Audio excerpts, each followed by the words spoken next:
Il était une nouvelle fois question d'en touche pas à mon poste, le 18 avril 2023. Cyril Hanouna a demandé à chacun de ses chroniqueurs de leur confier le jour où ils ont remporté le plus gros cachet.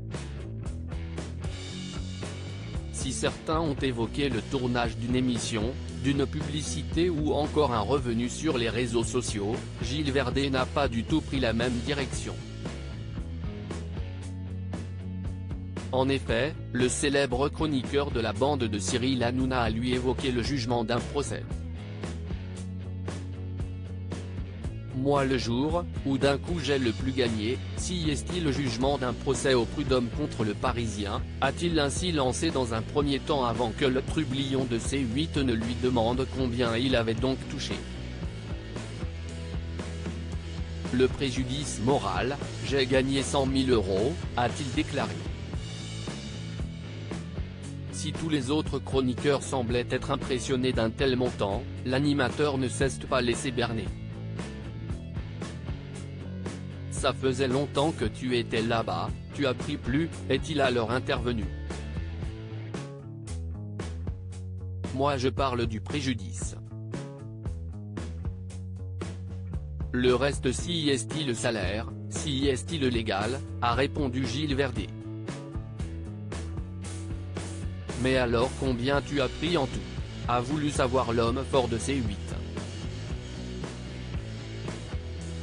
En tout ?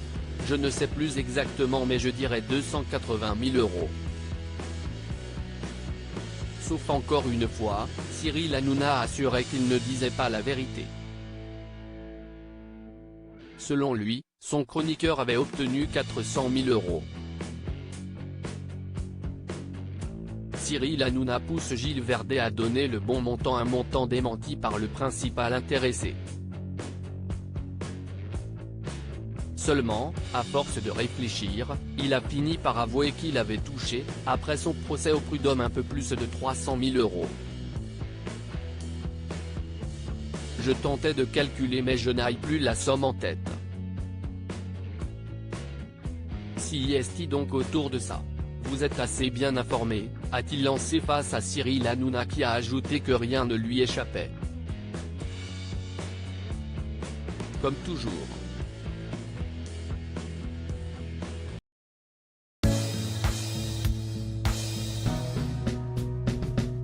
But there's all times through the rough times I feel